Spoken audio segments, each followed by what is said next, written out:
so this is part 2 as I did run out of storage, so I'll continue with the next question, which is next mention the legal considerations, personal values, life experiences, and cultural backgrounds that might influence how you decided whether the decision described in the scenario is ethical or not. So I wouldn't say for cultural backgrounds, I guess didn't really influence my decision, but I would say like values like respect, honesty, safety, professionalism, boundaries, the most important boundaries would be some values, some personal values that led to my choice, as well as it says like legal considerations. More on that, I have notes here, but I wanted to bring up the NASW Code of Ethics. It says standard 1.06 conflicts of interest. It says social workers should avoid conflicts that could interfere with their professional judgment and should make the client's interests the priority, of course, as long as it is like professional and I forgot, like adequate, and forgot what the word was, but appropriate, as long as it is appropriate, of course. And then it also says social workers should avoid dual relationships when there is a risk of exploitation or harm and should maintain clear, appropriate boundaries. So of course that had a big say in my choice, of course. And the other thing, it says personal experiences. So with my new job as a behavioral technician in the rehab section, we help with people who are rehabilitating and are trying to obtain employment. So we help them develop the skills that they need, like communication, boundaries, specifically like cooking skills as well. And this is my first time like ever just in the field. It's been about 3 months, and I've really learned a lot about boundaries in my new job, which also helped me with my choice in that it's like not ethical, never ethical.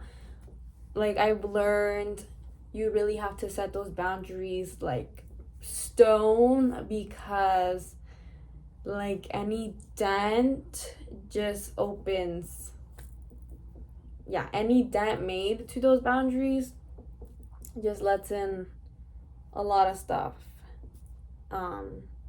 And then after that, it is kind of hard to really set those back in stone. Obviously, it's just possible, but it just takes a little bit of work. So, and it can really change the relationship that you have with your clients. Like, even just, it's really the small things that we should really be aware of. Obviously, going to the bar with a client, that's like a really big thing, but that shouldn't be done. But yeah, the big things and the really small things. And I think, the really small things are extremely important. So,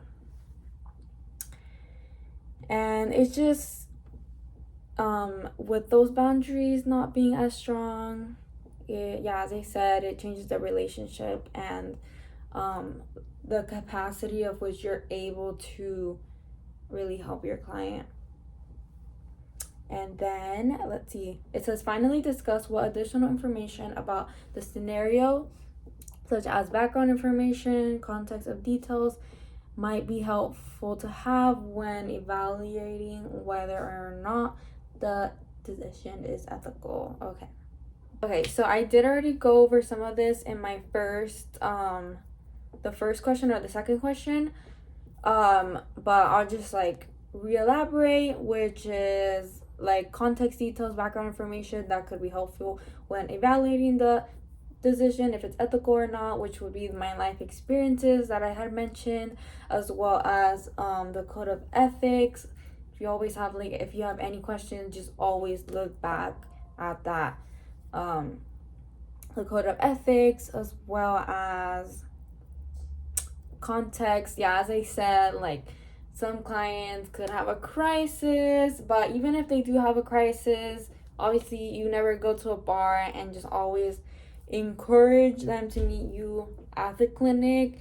And I would say that would be like last resort to like meet out in the community. I mean, like at a coffee shop, like bare minimum, but definitely not ever a bar.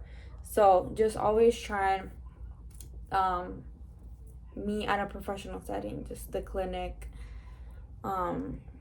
If they can't, try another day. I know with crisis sometimes it's hard, but yes, I think that would be all. Thank you for listening to my video. Sorry if I was a little bit slow or rambling, but I hope you have a good night. Bye.